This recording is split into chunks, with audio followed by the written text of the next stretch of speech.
এখন পরম পিতার সমৃদ্ধি সম্পন্ন ইষ্ট কথা মোরা করিব শ্রবণ। কানাডা হতে এসপিআর শ্রদ্ধেয় সত্যজ্যোতি বসু দাদা, আপনি আপনার জীবনের দয়া ও সস্তায়নী ব্রত বিষয়ে করুণ পরিবেশন। জয় গুরু দাদা, জয় গুরু শ্রদ্ধেয় সত্যজিৎ বসু দাদা, জয় গুরু। জয় গুরু, শুনতে পাচ্ছেন? হ্যাঁ দাদা, ভালো শোনা যায় দাদা। আপনি ওই 8:25 পর্যন্ত, অন্তত 20-25 পর্যন্ত পরিবেশন করবেন। শোনেন, আমি কয়েকদিন হলো নিউমোনিয়ার থেকে উঠলাম। আচ্ছা দাদা, আচ্ছা, জয় গুরু। আমার নিউমোনিয়া হয়েছিল, বেশ কিছুদিন ভুগে উঠেছি। সুতরাং আমার বলার মধ্যে ভুল ত্রুটি বা বেশিক্ষণ যদি বলতে না পারি, এই বৃদ্ধ গুরু ভাইকে আপনারা ক্ষমা করে দেবেন। জয় গুরু। হ্যাঁ, পরম পিতার ইচ্ছা যা হবে তাই হবে দাদা। আপনি আর যখনই দেখবেন অসুবিধে হচ্ছে, একটু আমাকে একটু বলে দেবেন। জয় গুরু দাদা, জয় গুরু। পরম প্রেমময়, পরম দয়াল শ্রী শ্রী ঠাকুরের শ্রীচরণে প্রণাম। পরম আরাধ্যা জগৎ জননী শ্রী শ্রী বড়মার শ্রীচরণে প্রণাম। পরম পূজ্যপাদ শ্রী শ্রী বরদার শ্রীচরণে প্রণাম। পরম পূজ্যপাদ শ্রী শ্রী দাদার শ্রীচরণে প্রণাম। পরম পূজ্যপাদ শ্রী শ্রী আচার্য দেবের শ্রীচরণে প্রণাম।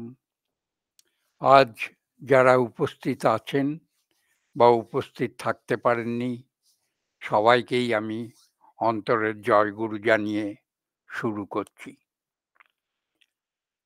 আপনারা আমার কাছে শুনতে চান সেই সব পুরনো কথা। আমি যেটুকুন পারি এই বৃদ্ধ বয়সে বলতে চেষ্টা করি।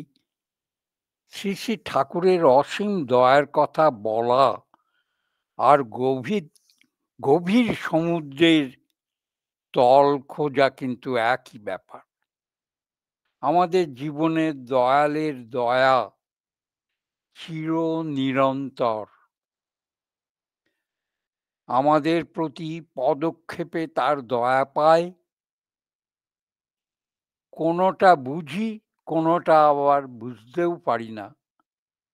কিভাবে হলো, কি করে হলো, তাও অনেক সময় আমরা গুলিয়ে ফেলি। মা বাবা যেমন সন্তানের কষ্ট দেখতে পায় না, কোনো কিছুই ঠিক মনে করলে বাবা মায়ের কাছে চাওয়ার আগেই যেমন সন্তান পেয়ে যায়, ঠিক তেমনি করেই শ্রী শ্রী ঠাকুর ভেবে রাখেন কোনটা আমার দরকার, কোনটা আমার পক্ষে ঠিক। আমি প্রতিনিয়ত তার দয়া পেয়েছি। আমার চলা যদি ঠিক থাকে, তবে তার দয়ার সব সমস্যায় সমাধান নিশ্চয়ই হয়ে যাবে।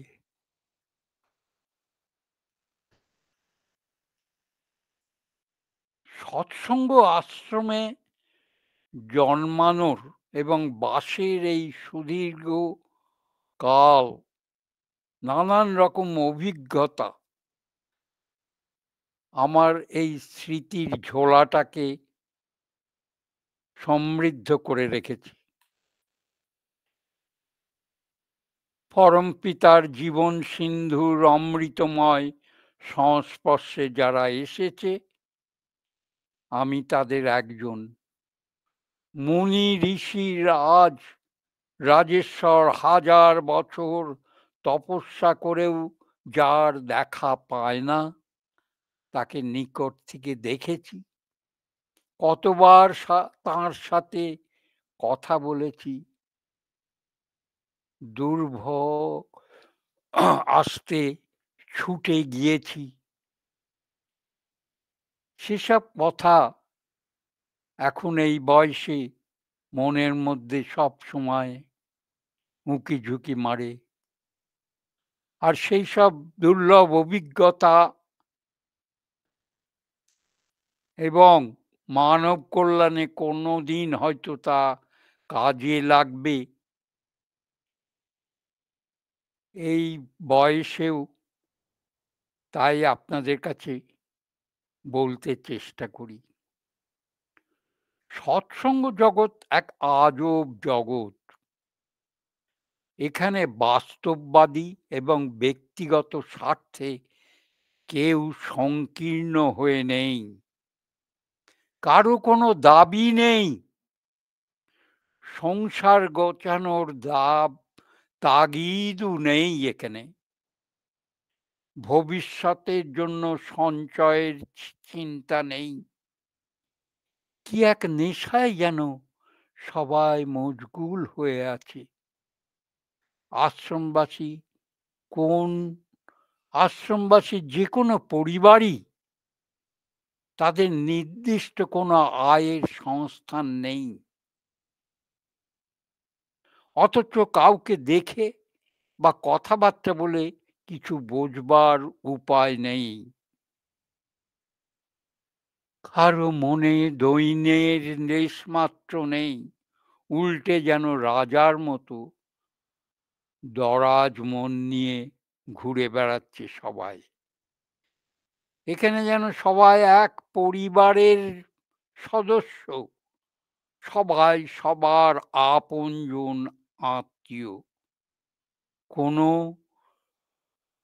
ভাবেই তারা এই ভাবের থেকে বেরোতে চায় না। আর সেইভাবেই তারা বর্তমান আচার্যদেবের শ্রীচরণে জীবন অতিবাহিত করছে। তাই আপনারা যখন যাবেন সেই আশ্রমে, আমি যে কথাগুলো আপনাদের বলছি, আপনারা দেখবেন যে সত্যিই কি না, শ্রী শ্রী ঠাকুরের অসীম দয়া আর গভীর সমুদ্রের তল খোঁজা কিন্তু একই ব্যাপার। তাই আপনাদের বলে রাখি, বিভিন্ন সময়ে বিভিন্ন, এই যে সেদিনকে দেখছিলাম ফেসবুকে আমাদের ইন্ডিয়ার প্রেসিডেন্ট এসছেন, এরকম বহু বহু রাজনৈতিক পার্সোনাল এসে ঠাকুরের কাছে বিভিন্ন সময়ে বিভিন্ন কথা, বিভিন্ন আলোচনা করত। একবার মনে আছে ছোটবেলায় পণ্ডিত বিনোদানন্দ ঝা, তিনি ছিলেন বিহারের প্রধানমন্ত্রী। তিনি মাঝে মাঝেই দেওঘরে এলে শ্রী শ্রী ঠাকুর দর্শনে আসতেন। এসে ঠাকুরের সঙ্গে নানান বিষয় তিনি আলোচনাও করতেন। তাই বিনোদানন্দ ঝা শ্রী শ্রী ঠাকুরকে বললেন, আপনি তো সমাজের জন্য কত করেন এবং করেই যাচ্ছেন, কিন্তু সেই অনুযায়ী কোনো প্রচার তো হচ্ছে না। সেই একজন বিশিষ্ট রাজনৈতিক বিহারের প্রধানমন্ত্রী এসে এই কথা শ্রী শ্রী ঠাকুরকে বললেন যে প্রচার চাই। শ্রী শ্রী ঠাকুর বললেন, আমি করি নিজের তাগিদে। কথাটা চিন্তা করুন। তিনি বললেন, আমি করি নিজের তাগিদে, না করে পারি না। ছেলের অসুখ হলে মা সারা রাত শিয়রে বসে থাকে। তার জন্য কি মা কোনো প্রচার চায়? প্রাণের দাগিদে করে, প্রাণের তাগিদে সেই মাটি ছেলের জন্যে সারা রাত বসে হয়তো মাথায় জলপটি দিচ্ছে। এটা প্রচার করার কি আছে? তাই সেই সব রাজনৈতিক নেতারাও দয়ালের কাছ থেকে অনেক কিছু, অনেক কিছুই তারা জানতে পেরেছে। আর আপনাদের একটা ঘটনা আপনাদের হয়তো শুনেছেন কি শুনেননি আমি জানি না। এত করা সত্ত্বেও মানুষ কত রকমের হিংসায় জ্বলে ওঠে তার একটা নিদর্শন আপনাদের দিচ্ছি। নিদর্শনটা হচ্ছে যে শ্রী শ্রী ঠাকুর কত রকমের লোক নিয়ে যে চলতেন তার ইয়ত্তা নেই। আর সেইটাই আমি আপনাদের একটা গল্প শোনাচ্ছি এবং এটা সত্যি ঘটনা। আপনারা জানেন সেই আমলেই বহু বছর আগের ঘটনা, হয়তো ১০০ বছর আগের। সেই সময় আমাদের আশ্রমে বহু লোক আসতো। তারা নিজেদের আত্মপ্রতিষ্ঠা করার জন্যেই অনেকে আবার এসে হাজির হতো। ভক্ত হিসেবে যারা ছিলেন তারা আজীবন থেকে গিয়েছেন। আর সেইভাবেই আপনাদের একটা গল্প আজকে শোনাবো, সত্যি ঘটনা। সেটা হচ্ছে ছোটবেলায় আমাদের তপবন স্কুলে একটা বাংলা বই পড়ানো হতো। সেটার নাম আপনারা অনেক সময় কথামালা বলে একটি বই ছিল। আর সেই কথামালায় পড়েছিলাম যে একটা ইঁদুর মুশি প্রাণ ভয়ে একটা মুনি ঋষির কাছে এসে আশ্রয় ভিক্ষা করল। আর কারণ হচ্ছে তাকে বিড়াল তাড়া করেছিল।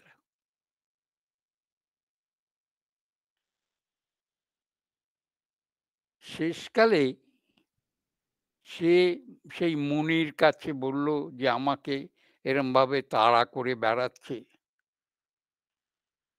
তখন সেই মুনি ঋষি দয়া করে তাকে বাঘ করে দিলেন। এখন কিছুদিন বাঘ হিসেবে থাকার পরেই নিজের হীনত্ব কিভাবে সে পরিণত হলো হীনত্বে, সেই ব্যাঘ্ররূপী মুশিক একদিন মুনিকে হত্যা করতে উদ্যত হলো। চিন্তা করে দেখুন, যাকে সেই মুনিটি বাঘ করে দিল, সেই একদিন সেই ঋষিকে মারতে চেষ্টা করল।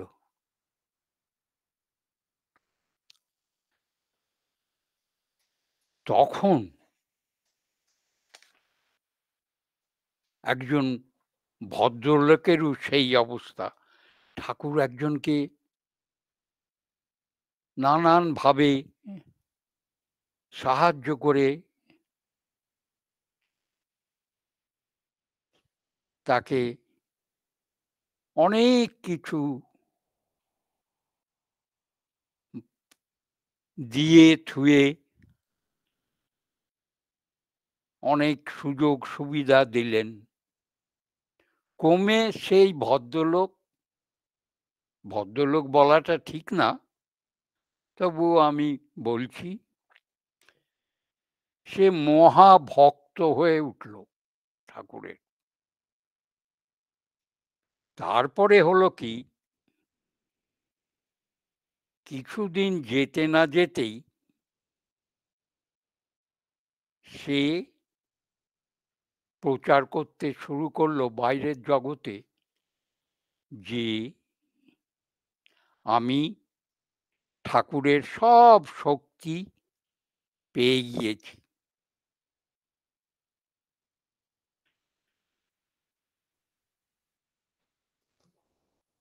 এমনকি ব্রাহ্মণরাও যদি তার পায়ে হাত দিয়ে প্রণাম না করে, সে ভীষণ রেগে যায়। বুঝেছেন? এইভাবেই সে আশ্রমে থেকে জীবন ধারণ শুরু করলো। আর অনেকে তখন তাকে খারাপভাবে দেখতে আরম্ভ করলো। তাতেও তার ভীষণ রাগ। সে ঠাকুরের কাছে নালিশ করত।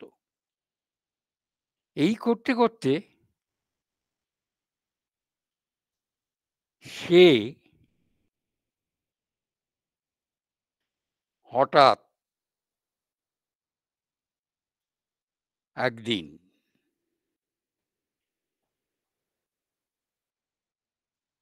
ঠিক করলো যে আমি তো এত বড় হয়ে গিয়েছি। তখন সে মনে মনে অনেক কিছু চিন্তা করছে। এইভাবে এইভাবে এইভাবে সে একদিন ঠিক করলো যে আমি যত বড়ই হই, এই শ্রী ঠাকুরকে যদি না সরাতে পারি, ওই জায়গায় যদি না বসতে পারি, তাহলে কি করা যাবে? তখন সে একটি বিধর্মী, আমি নাম বলতে চাই না, তাকে বহু টাকার লোভ দেখিয়ে শ্রী ঠাকুরকে হত্যা করার ষড়যন্ত্র করল। সে একটা বিরাট দল গড়ে ফেলল। আর সেই লোকটিকে একটা অমাবস্যার রাতে শ্রী ঠাকুর যখন পদ্মার ধারে একলা শুয়ে আছেন, তার হাতে একটা ছোরা দিয়ে পাঠিয়ে দিল। তখন লোকটা আস্তে আস্তে সেই রাত্রিরে এসে দেখে যে পদ্মার ধারে ঠাকুর একলা শুয়ে আছেন। মনে মনে ভাবলো, এই সুযোগ তো আর হাতছাড়া করা যায় না। চারিদিকে এদিক ওদিক দেখলো ভালো করে, কেউ কাছে পিঠে আছে কিনা। তারপরে সেই ছোরাটি বাগিয়ে ঘুমন্ত শ্রী ঠাকুরের সামনে নিঃশব্দে এসে দাঁড়িয়ে ঠিক ছোরাটা যখন বুকে মারবেন,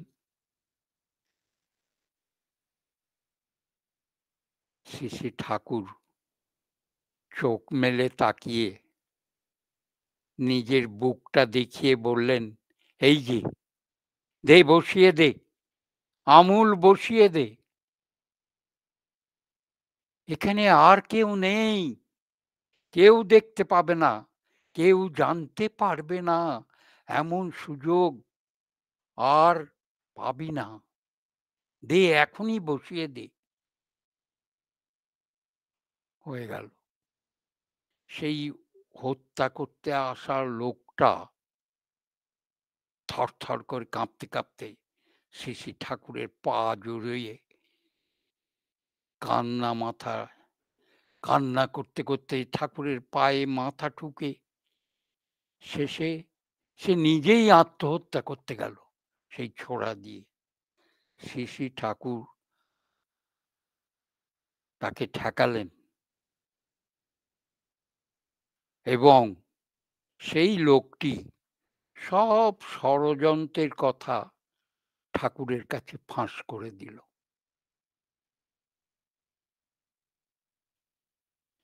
সে কাঁদতে কাঁদতে বলল যে কি প্রায়শ্চিত্ত করলে আমি উদ্ধার পাবো। ঠাকুরের কাছে সে পা জড়িয়ে ধরে সেই লোকটি একটি আশ্রয় পেল শ্রী শ্রী ঠাকুরের শ্রীচরণে এবং পরে সে সত্যিই নিজের যে কাজ সে করতে গিয়েছিল তারপরে সে অনুতপ্ত হয়ে একজন পরম ভক্ত হয়ে ওঠে। যাই হোক, এইরকম বহু ঘটনা আপনাদের শুনিয়েছি, শোনাবো। কথাটা হচ্ছে আপনারা আবার শুনতে চান স্বস্তায়নীর কথা। স্বস্তায়নীটা হচ্ছে পরম পিতার দান, বুঝেছেন? পরম পিতার দান।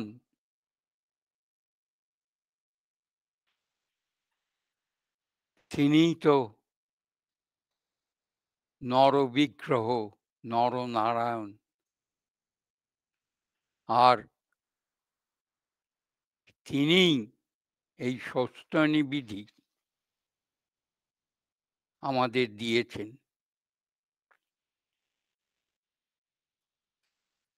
পরম পিতা আমাদের রক্ষা করবার জন্যে এই উপহার দিয়েছেন। আর এই স্বস্তায়নী বিধি আমরা যখন নিই আমাদের তখন অনেক কিছু পালন করতে হয়। আর সেই স্বস্তায়নীর কথাগুলো আপনাদের শোনাবো। আমাদের ঈশ্বরের সাকার নরবিগ্রহ হচ্ছে নরনারায়ণ। তাদের জীবন এবং তারা আসেন মানুষের বর্ধনের পথ ও পাথেয় দেখাতে। শ্রী শ্রী ঠাকুর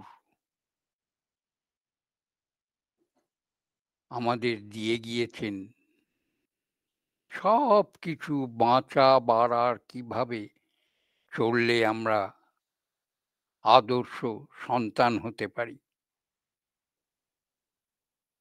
শ্রী শ্রী ঠাকুর যে সমস্ত পালনীয় বিষয় দিয়েছেন আর তার মধ্যে সেই পঞ্চনীতি, যজন যাজন, ইষ্টভীতি, স্বস্তায়নী, সদাচার, এইগুলি মানুষকে সুস্থ ও সুস্থ রাখে। আর তার মধ্যে স্বস্তায়নীব্রত হচ্ছে একটি অবিচ্ছেদ্য অঙ্গ।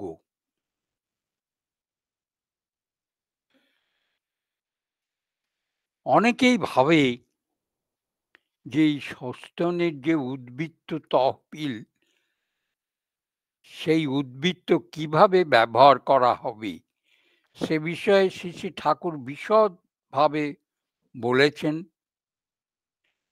স্পষ্ট ধারণা আমাদের সবার কাছে একটু নাও জানতে পারি, অনেকে জানতেও পারেন।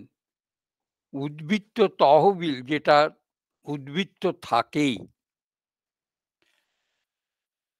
তাহা কিন্তু আমরা ঠিক মতন যদি ব্যবহার না করি, তাহলে কিন্তু কোনো ফলই হবে না। আর সেইভাবেই আমাদের চলতে হবে। আমাদের বিশ্বাস, শ্রী শ্রী ঠাকুরের আশা, আদর্শ, উদ্দেশ্য, অভিপ্রায় ও নির্দেশ জেনে নিয়ে আমরা যথাযথভাবে যদি ষষ্ঠনী ব্রত উদযাপন করি, সেটাই হবে আমাদের জীবনের শ্রেষ্ঠ সম্ভার। শ্রী শ্রী ঠাকুর আমাদের মনে করিয়ে দিয়েছেন যে ঈশ্বরের যে আমাদের সত্য জীবন,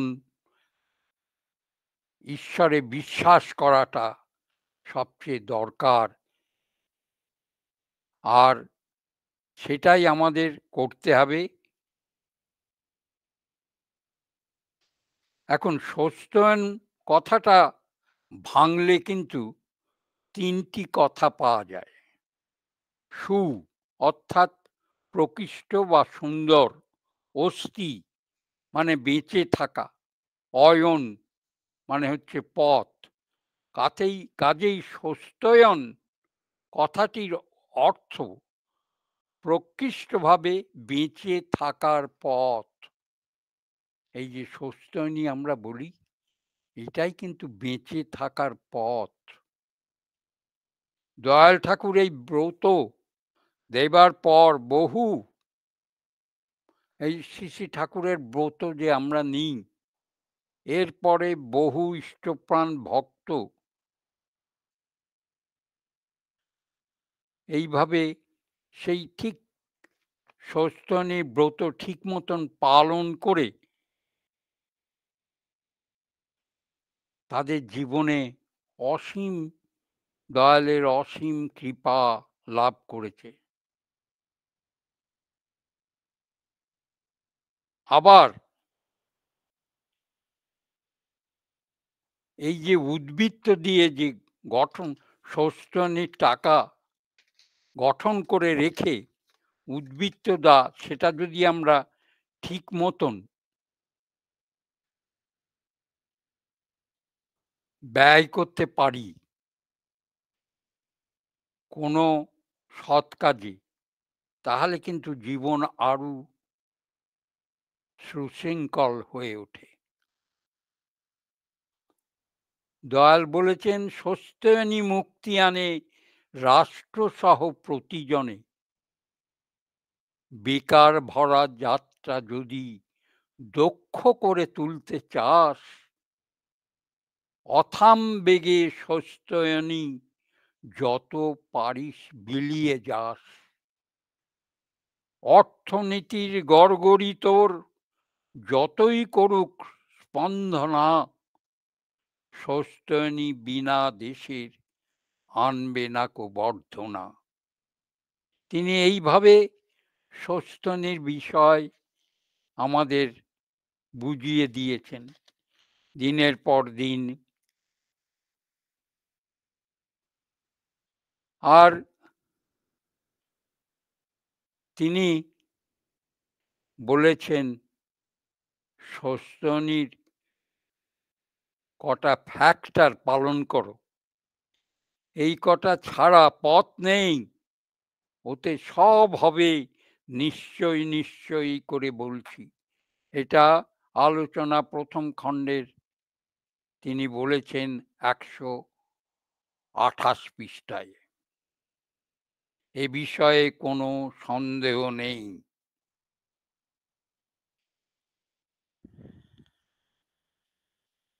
আর তিনি এইভাবে আমাদের ইষ্টভীতির সঙ্গে যে সস্তনী যেটা করব তাও তিনি বলে দিয়েছেন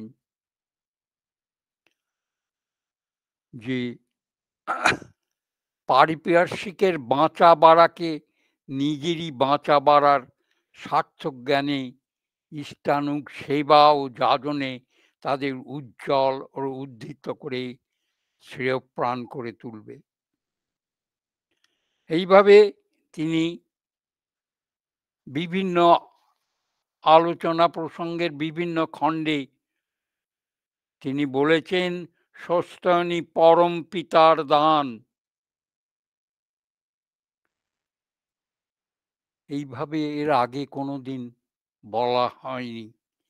বিধিগুলি একত্রে মালা করে গেথে পরম পিতা এবার আমাদের সামনে রক্ষা কবচ হিসেবে উপহার দিয়েছেন সেই বিধিগুলি। আপনারা মনে রাখবেন যে সস্তনী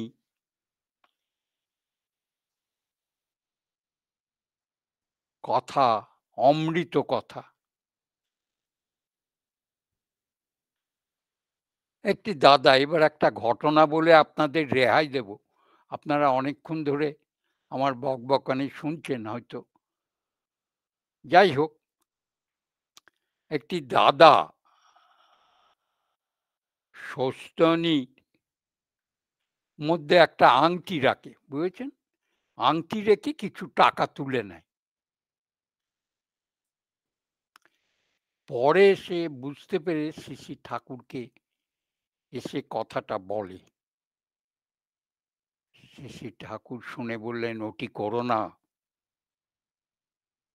ওতে এনার্জি নষ্ট হয়ে যায়।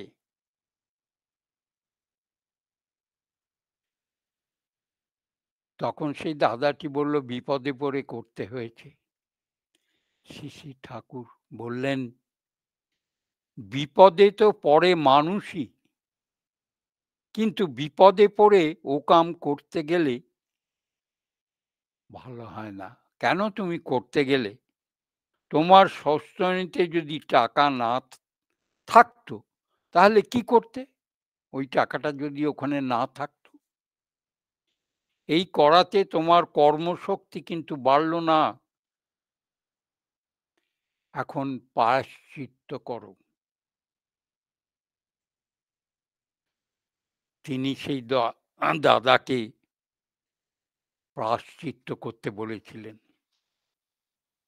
তাই বলি যে আপনাদের মধ্যে যারা সস্তনী পেয়েছেন, সেই 5টি নীতি সস্তনীর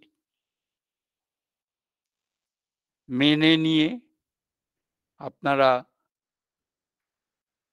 যথাসম্ভব যারা নিতে পারেননি নিয়ে নিন। এই সস্তনী কিন্তু জীবনের একটা বড় অংশ মনে করে জীবনকে উদ্বুদ্ধ করতে গেলে খুবই দরকার। আমি আপনাদের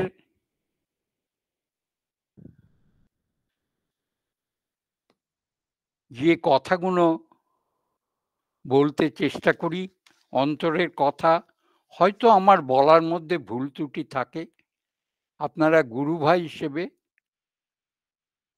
কিছু মনে না করে আমাকে ক্ষমা করে দেবেন।